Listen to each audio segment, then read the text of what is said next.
오늘은요 엄마의 말습관 중에서 문제 해결력을 높이는 엄마의 말습관 네 번째 시간입니다. 앞가림을 할 수 있게 책임감을 키워주자. 자, 이거 정말 유아기 때부터 이거 실천하지 않으면 이 부분은, 오늘 우리 읽을 이 부분은 학원에 가서 배우는 거 아니고요. 또 유치원이나 어린이집이나 학교에서 배우는 거 아니고요. 가정에서 꼭 해주셔야 되는 것들입니다. 그래서 오늘 함께 책 읽으면서 나는 얼마만큼 우리 아이들에게 자율권과 책임권과 선택권을 허용하고 있는지 한번 체크해 보시면 좋을 것 같습니다. 자, 앞가림을 할 수 있게 책임감을 키워주자. 연수를 보내기 전에 최소한 아이들에게 가르쳐야 할 일이 있어요. 자, 이 내용은 이제 외국의 어학연수라든지 이렇게 유학을 보내는 상황인데요. 이거는 나하고 뭐 별로 상관없는 이야기야가 아니라 우리 일상에서 아이들이 가정이 아닌 다른 사회적인 공간에서 일어나는 일들에 대입시키면 도움 되실 겁니다. 모든 엄마들이 메모를 준비했다. 영어 문법 선행 학습이 필요한 건가? 아니면 단기 학원을 추천해 주려나? 그러나 이어진 관계자의 말은 전혀 거리가 먼 이야기였다. 홈스테이에서는 한국 학생들을 선호하면서도 한편으로는 꺼리기도 해요. 한국 학생들은 착하고 예의가 바르지만 화장실이나 공동 주방을 잘 못 쓰거든요. 심지어 그런 상황이 불편하니까 여유가 있는 집에서는 돈이 더 들더라도 신경을 쓰지 않아도 되는 숙소를 구해달라고 해요. 하지만 홈스테이를 완전히 포기하지는 못해요.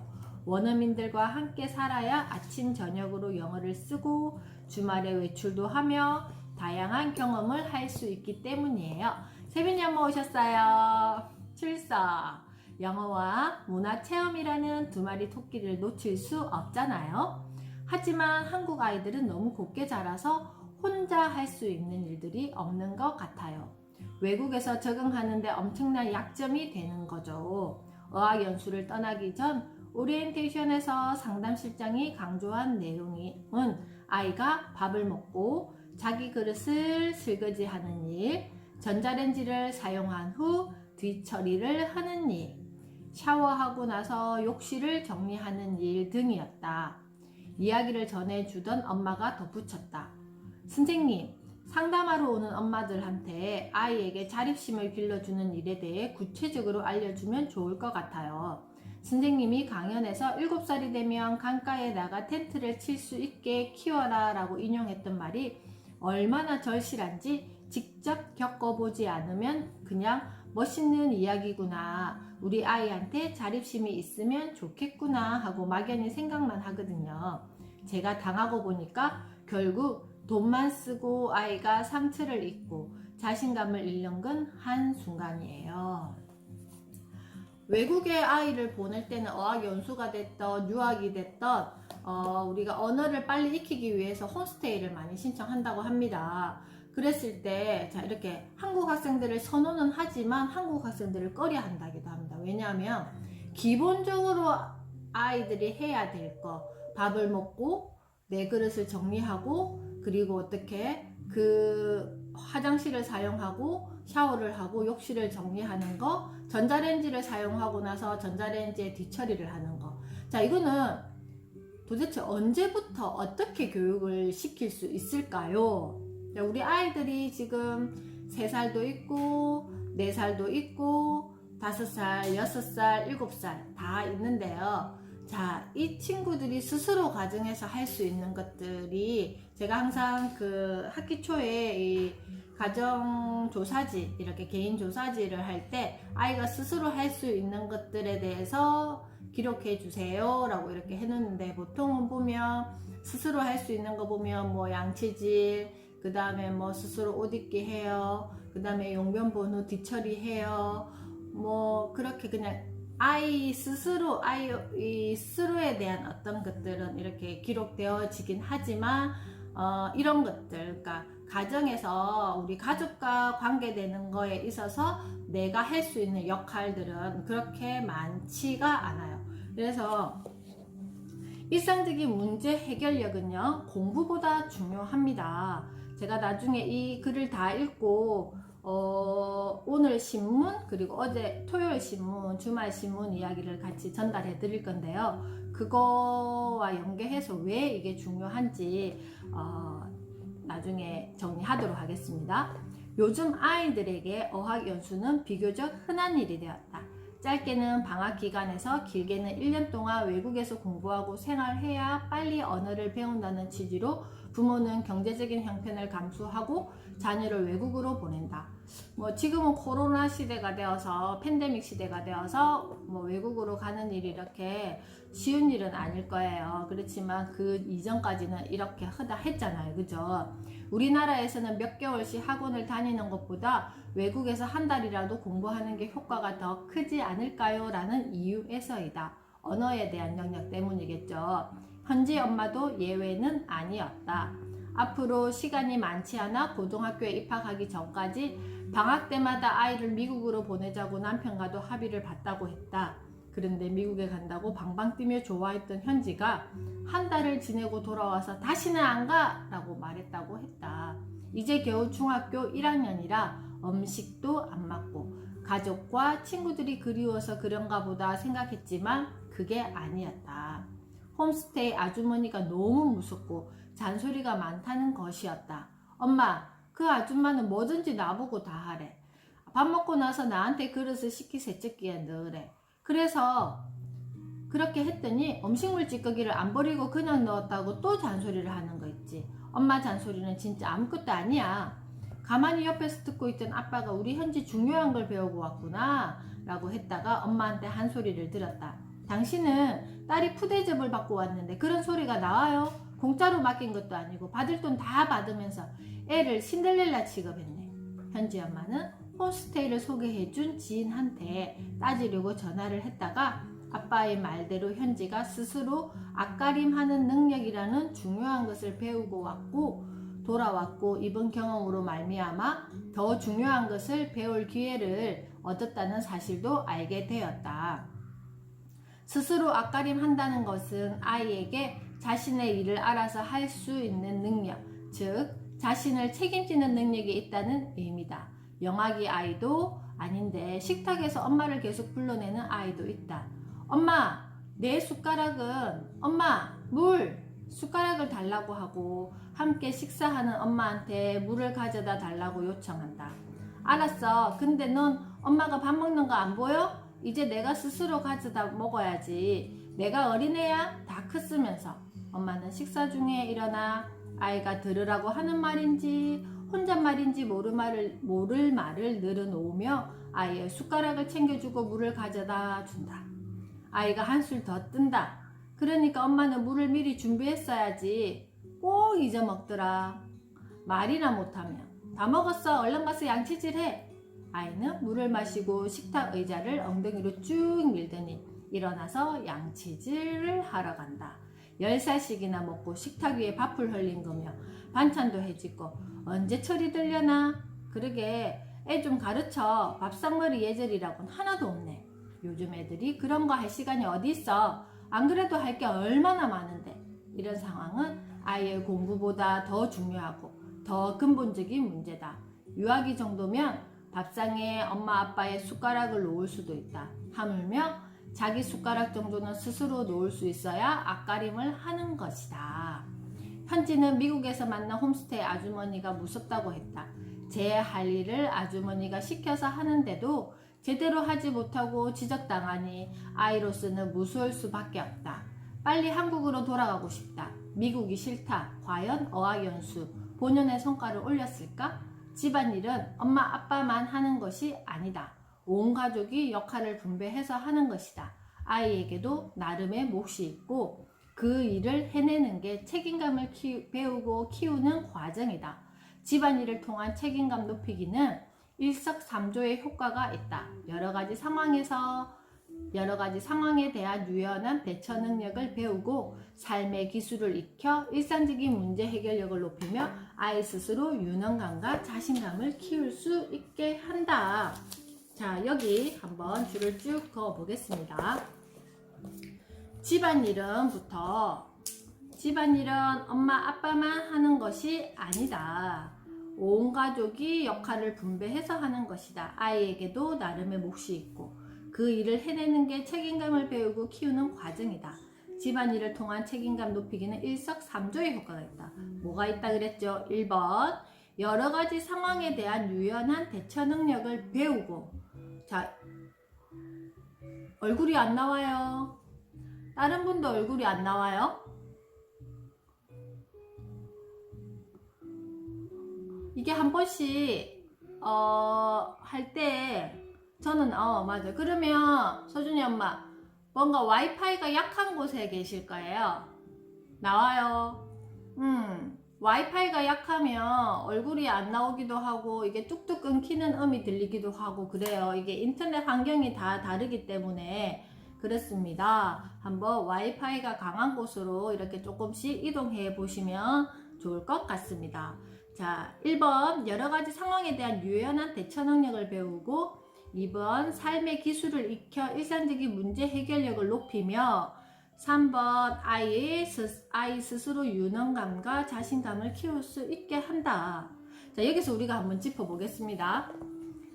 우리 아이는 어때요? 가정에서 우리 세빈이는 7살, 이제 세영이는 2학년, 그리고 또 아인이는 이제 4살, 우리 서준이는 7살, 지윤이 7살, 지우 5살. 아이들이 가정에서 엄마 아빠가 하는 역할을 해줄 수 있는 것들을 한번 생각해 볼게요. 아침에 눈을 떠서 세수를 하고 또 양치질을 하고 아침 식사를 이제 나와요. 다행입니다.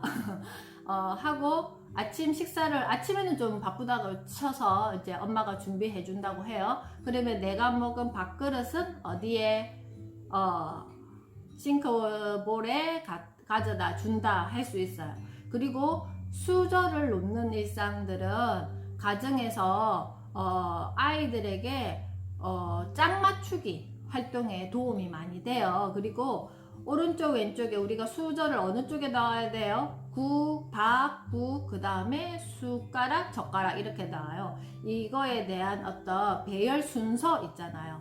자, 이런 것들. 그 다음에 또 밥을 먹고 나서 그냥 밥그릇을 여기다가 집어넣는 게 아니라 음식물 찌꺼기는 또 어떻게 처리하고 넣어야 되는지, 그리고 샤워할 때 내가 벗은 옷들을 세탁 바구니에다가 집어넣는 거. 그 다음에 또 뭐가 있어요? 뭐 샤워를 하는 일상들은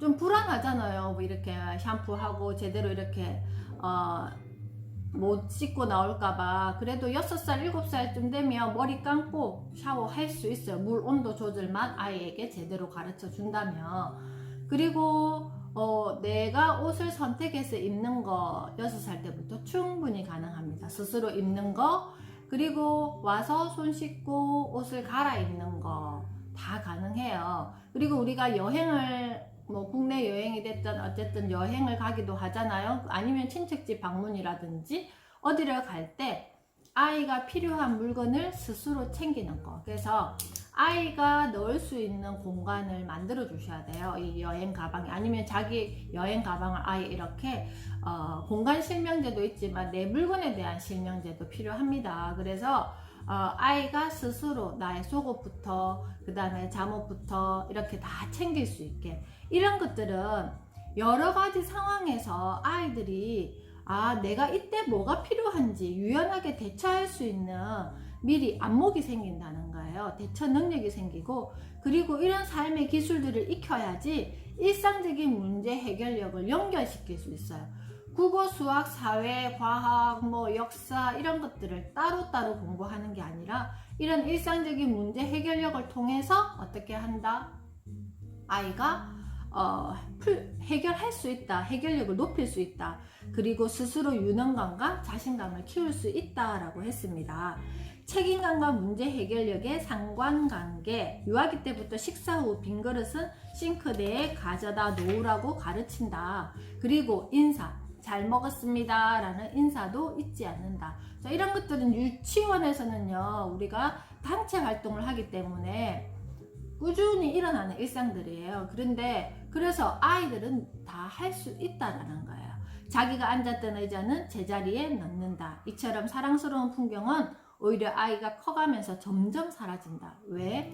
너가 해야 될 것은 그런 게 아니라 그런 시간 낭비하지 말고 뭐 해야 된다? 공부를 해야 된다라고 가르치기 때문입니다. 오직 아이는 공부를 잘하면 된다라는 어떤 개념으로 오직 공부에 대한 책임감만 늘어납니다. 엄마는 이런 풍경을 다시 살려내야 한다. 일상에서 아이에게 책임감을 심어주고 칭찬으로 책임감을 키워주면 된다. 아이가 설거지를 했다. 엄마가 살펴보니 세제 거품이 그릇 밑바닥에 남아있다. 만약 제대로 하지 못한 부분이 있다면 엄마가 마무리해준다. 굳이 아이를 불러 미숙한 점을 들추며 엄마 이것 좀 봐. 이거 세제 거품 맞지? 지금까지 이렇게 했던 거야? 라고 이야기할 필요가 없다. 아이는 방법을 몰라서 그랬을 뿐이다. 우리가 언제 처음부터 살림을 잘 살았나요? 자꾸 하다 보니까 살림 기술이 조금씩 늘어갔잖아요. 그죠? 고사리 손으로 이렇게 할 때는 이렇게 이야기해 주시라는 겁니다. 다음에 설거지를 할 때 자연스럽게 알려주면 그만이다.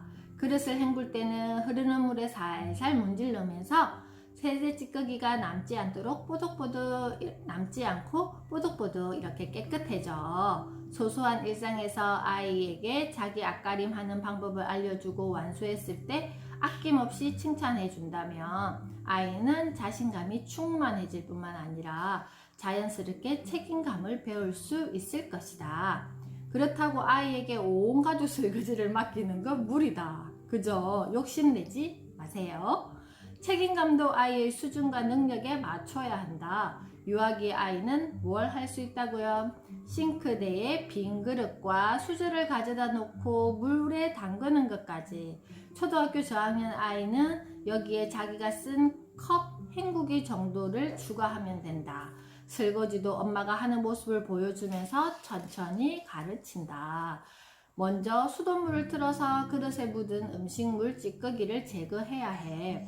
그 다음 수세미에 세제를 묻혀서 그릇을 살살 문지르는 느낌으로 닦는 거야. 그냥 수세미에 세제를 묻혀서 닦으면 안 돼요. 그러면 음식물 찌꺼기가 세제랑 섞이고 닦다가 으개져서 수세미에 붙어서 설거지가 제대로 되지 않거든. 우리가 이거는 주부라면 누구나 아는 사실이잖아요. 그냥 아이에게 이렇게 말로써 풀어서 이야기해 주시는 거예요. 7살 아이가 빨래를 개는 엄마 옆에서 나도 할래 라고 말한다. 지금까지 저리가 엄마 다시 일하게 하지 말고, 솔직히 그렇잖아요. 우리가 이렇게 빨래를 갤 때 아이가 다시 옆에서 개려고 하면 내 갰던 것도 망가지기가 쉬우니까 이렇게 말하기가 쉽지만, 그래도 그래 함께 해보자. 내 옷과 양말을 찾아서 개볼까? 자, 이럴 때 아이는 수학 개념인 분류를 배우고 어떤 게 한다 해서요, 소근육을 발달시키며 일상에서의 문제 해결력도 키우고 또 뭐 한다고요? 이때 엄마와 상호작용을 하며 교감을 하니 이 또한 좋다 했잖아요. 빨래를 넣을 때 있잖아요. 우리가 이렇게 요새는 건조기가 있으니까 건조기로 많이 사용하시기도 하는데 이렇게 탈탈 털어서 엄마에게 분류해서 줄 수 있잖아요. 누구 위에 옷 엄마한테 줘봐. 아니면 뭐 이거 속옷, 누구의 속옷 이렇게 엄마한테 줘봐. 그리고 아니면 아이가 직접 빨래 집게를 이렇게 찍어서 직접 이렇게 걸 수 있게, 이런 것들이 어떻다고요? 우리 지난주 목요일날 했잖아요. 수학적 개념인 분류를 배우고 소근육, 손근육, 이렇게 소근육을 발달시켜서 아이의 문제 해결력을 배운다. 저도 빨래를 갤 때 이렇게 인터넷을 많이 찾아보고 조금 더 실용적으로 갤 수 있는 게 어떤 게 있을까 해서 이렇게 모든 빨래를 저는 거의 다 이렇게 사각형으로 개는 편이에요. 뭐 팬티도 그렇고 양말도 그렇고 그 다음에 수건은 우리가 호텔식 수건개기죠. 이 동그랗게 이렇게 봉처럼 개는 거, 그거를 이렇게 개는데, 그거 할 때 아이들과 함께 하면 정말 수학적 개념 많이 도입돼요. 3분의 1이 다 들어가야 되거든요. 그렇게 모든 빨래를 직사각형으로 이렇게 개려면 3분의 1의 개념이 들어가야 돼요.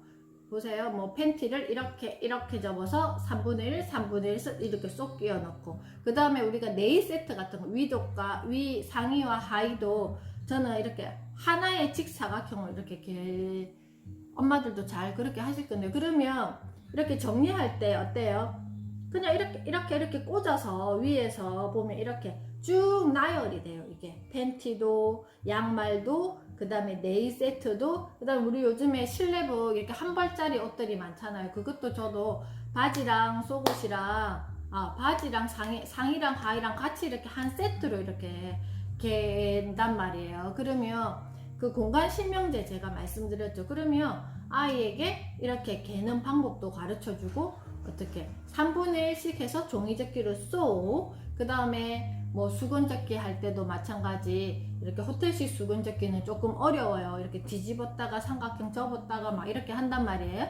그런 것도 아이들에게 놀이 삼아 빨래를 가지고 종이접기 놀이, 그리고 어떻게 너의 공간에다가 제자리에 정리하는 것까지 이렇게 아이가 할 수 있게.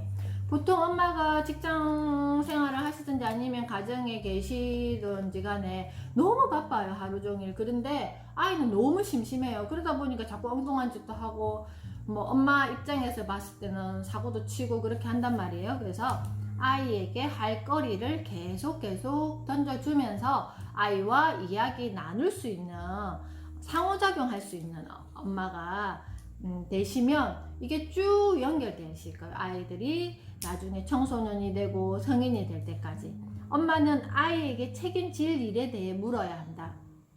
숙제, 학원, 시험 등 공부 말고 일상에서의 책임이 먼저다. 이런 일에 대해 이야기를 나누다 보면 책임의 새로운 의미까지 알게 된다. 책임은 해야 할 일을 마땅히 하는 것이며, 실수를 했을 때는 뒷마무리를 하는 일도 책임임을 알게 하는 것이다.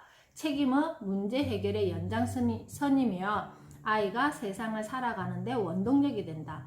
우유를 마시다가 흘린 아이가 행주로 바닥을 닦고 있다. 엄마 입장에서는 조심스럽게 마셨다면 좋지 않을까? 행주보다는 휴지로 닦는 편이 낫지 않을까? 하는 생각이 들더라도 우선은 스스로 책임지는 행동, 즉 스스로 문제를 해결하는 행동을 격려해야 된다. 저런 실수를 했구나. 하지만 내가 빨리 움직여서 도움이 되었어. 그리고 더 나은 방법이 있다면 기꺼이 가르쳐준다. 냄새가 나는 것을 닦을 때는 행주보다는 휴지가 낫단다. 혼자 하기 힘들면 엄마한테 이야기하렴. 자, 이렇게 오늘 여기까지 이렇게 우리가 읽었는데요. 제가 아까 서두에 신문 이야기 드린다 그랬잖아요. 지금 우리 세빈이 엄마 같은 경우는 학교에 계시니까 더 여기에 대해서 빨리 알아차리실 건데요. 이 신문이 언제 토요일 기사였거든요. 원격 수업엔 유튜브 링크만 잔뜩, 학부모 87% 애들 방치 수준. 자, 지금 원격 수업을 하는데요. 지난주부터 저희 작은 아이 같은 경우에는 줌으로 조회, 종례만 이렇게 하는데, 제가 어제 저희 아는 지인과 통화를 했어요. 직장맘이고, 그리고 아이가, 둘째 아이가 중1 남자아이예요. 근데 중1 남자아이인데 온라인 수업을 어떻게 진행하느냐 하면은 1교시 마치고 1교시 숙제를 올려야 된대요. 그리고 2교시 마치고 2교시 숙제를 바로 올려야 된대요. 그러니까 시간마다. 그리고 그래서 쭉 종일 수업이 이루어지는데, 선생님들께서는 계속 그 남자아이들이, 뭐 여자아이들도, 여학생들도 마찬가지겠지만 1학년이 지금 초등학교 이제 졸업해가지고 뭣도 모르고 학교가 지금 중학교라는 게 뭔지도 잘 모르는데 어떻게 1교시 마치고 숙제 올리고 그게 몇 프로나 되겠어요? 제가 생각했을 때는 스스로 할 수 있는 친구들이 5에서 10% 정도이지 않을까. 그래서 매일 학교에서 선생님이 전화가 오시는 거예요. 어머니 뭐 숙제 아직 안 올라왔습니다. 뭐 안 했습니다. 직장을 다니고 있는데 엄마가 이제는 막 스트레스 받을 지경인 거예요. 그런데 어느 순간부터 전화가 뚝 안 오더래요. 그래서 그 전화를 받을 때는 엄마가 퇴근하고 가면 어떻게 됐겠어요? 아이하고 계속 부딪히는 일이 생겼겠죠. 근데 어느 순간부터 전화가 안 와서 정말 우리 아이가 바뀌었나? 변했나? 이렇게 생각했다고 해요. 잠시 한 2주 정도 행복했다고 그래요. 그래서 엄마가 좀 혹시나 해서 이렇게 전화가 자주 왔었는데 왜 전화가 안 오지 해서 선생님께 전화를 드렸대요. 그랬더니 선생님께서 하시는 말씀이 어머니 왜 그렇게 연락이 안 되세요? 전화도 하고 또 문자도 보내고 했는데 도무지 연락이 안 되더라는 거예요. 무슨 일이 있었을까요? 아이가 엄마 전화기에다가 선생님 번호를 수신 차단을 시켜 놓은 거예요. 그런데 요즘에 또 그거 있어요. 이게 그 미성년자 부모 자녀를 둔 부모님들이 그 핸드폰을 이렇게 인터넷이 뭐 게임이나 이런 거를 그 시간을 조정할 수 있는 뭔가 어플이라든지 이런 시스템이 되어 있단 말이에요. 뭔가 장치를 해둘 수 있는 게 있어요. 그거를 이렇게 했는데 아이 입장에서는 엄마한테 좀 잘 보여가지고 이렇게 그런 어떤 시간을 좀 늘리고 싶잖아요. 그래서 엄마 뭐 계속 그거 했을 때는 문자가 온대. 엄마 나 이거 하다가 이걸 못했어. 이거 조금 더 늘려주세요. 막 이런데 어느 순간부터는 그런 연락이 안 오더라는 거예요. 그래서 이제는 좀 스스로 또 혼자서 잘 하는가 보다 이런 생각을 했대요. 그런데 여기도 비밀이 있어요. 유튜브에 보면 그거 해제하는 방법 너무도 잘 설명이 나와 있고요. 그리고 친구들끼리 그런 정보는 기가 막히게 공유를 한대요. 그래서 정말 뛰는 엄마 위에 부모 위에 나는 아이들이 있다는 사실 꼭 기억해 주세요. 근데 왜 일상에서 아이들이 이런 앞가림을 할 수 있게 책임감을 키워주자 제가 계속 강조를 하느냐면요.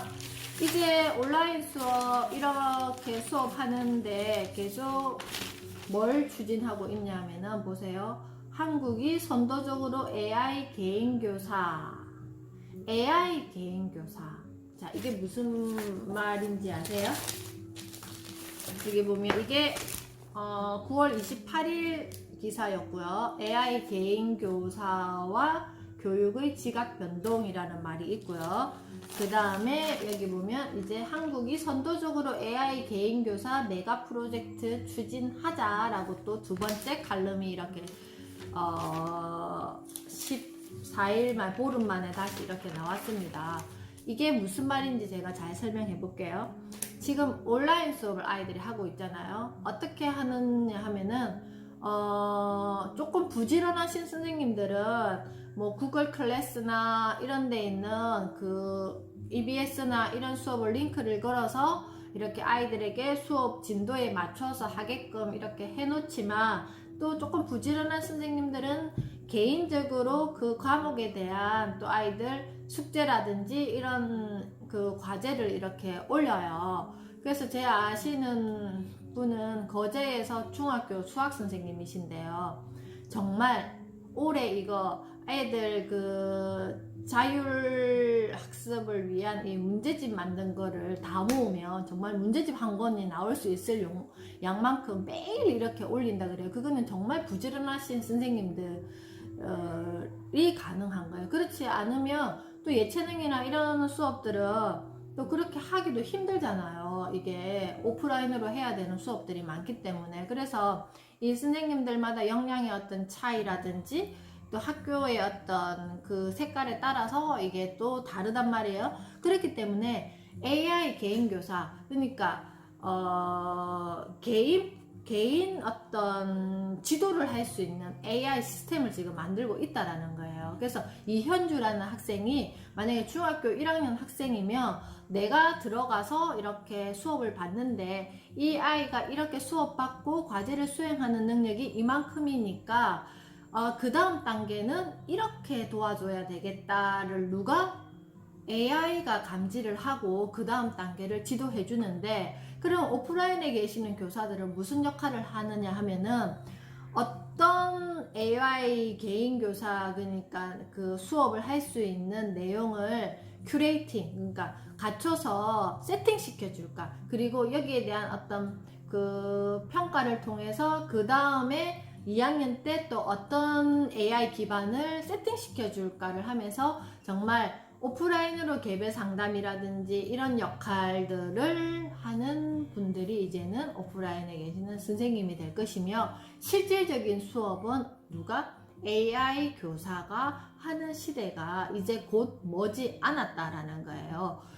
지금 학교에서 이렇게 온라인 수업을 진행하는데, 우리 아이들, 그러니까 지금 3살, 4살, 5살, 6살, 7살 이 친구들이 초등학교, 중학교, 고등학교를 다닐 때 지금하고 같을까요?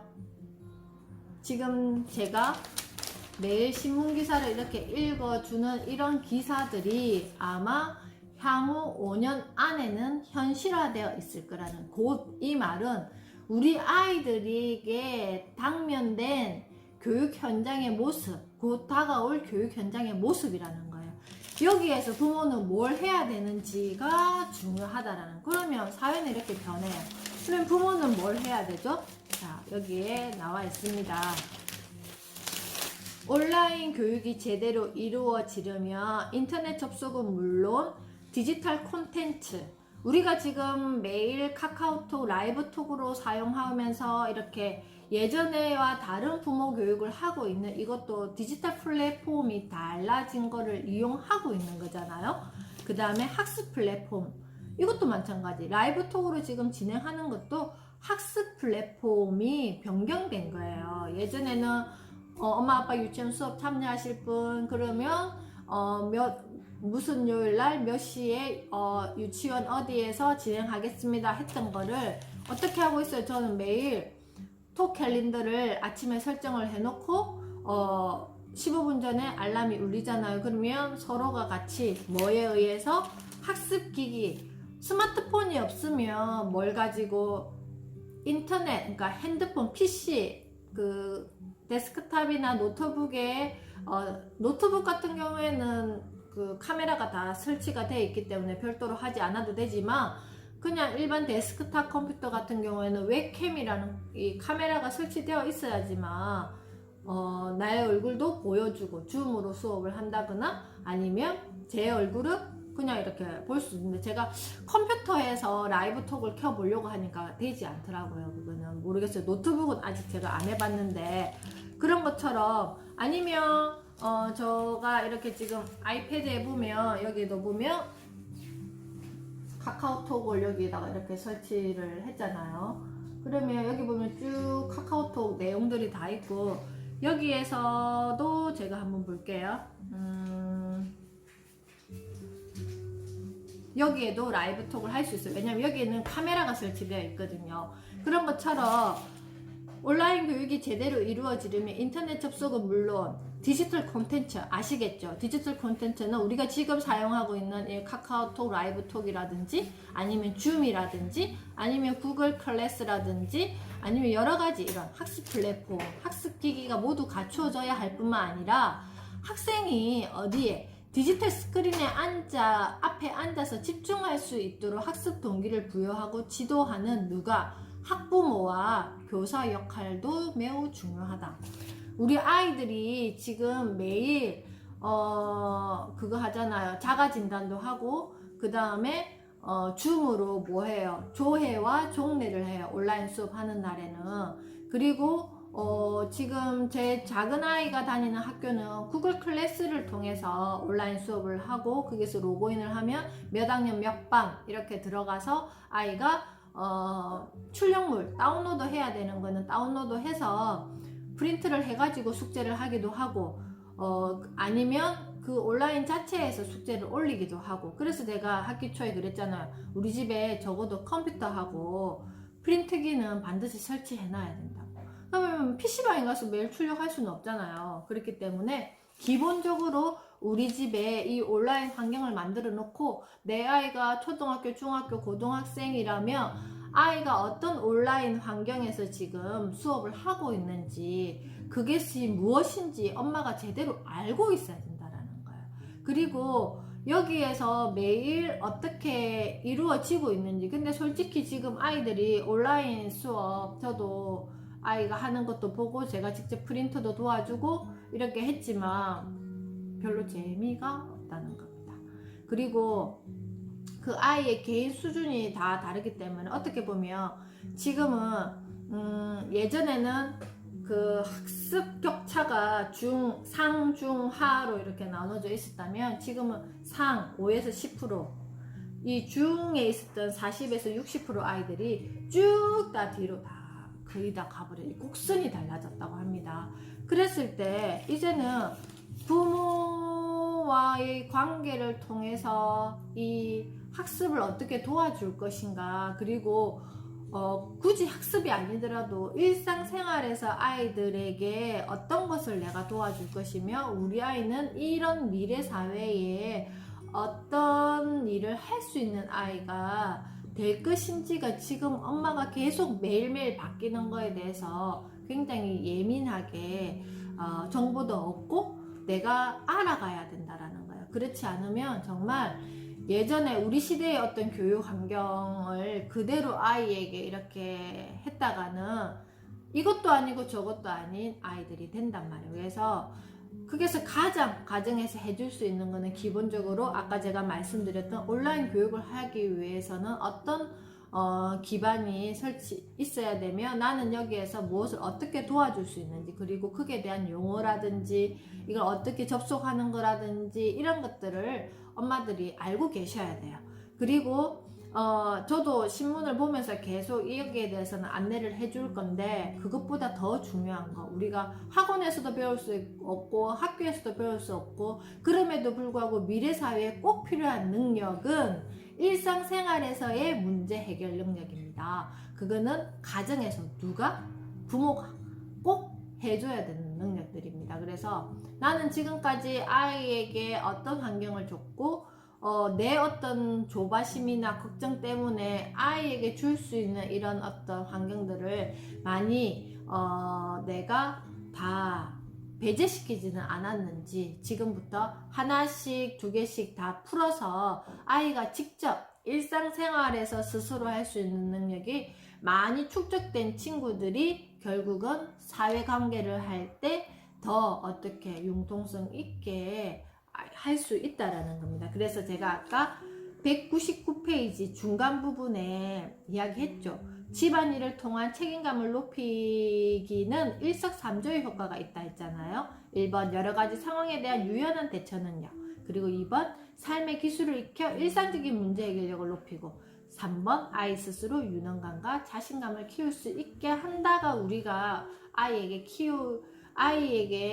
이렇게 아이가 이런 능력이 키워졌으면 좋겠다고 바라는 능력들이잖아요. 그래서 내일은 문제 해결 능력을 기르는 엄마의 말습과 마지막 날입니다. 아이들의 싸움, 문제 해결력을 키우는 기회로 삼자 편으로 내일 3시에 다시 만나 뵙겠습니다. 오늘도 수고하셨습니다. 내일 뵙겠습니다.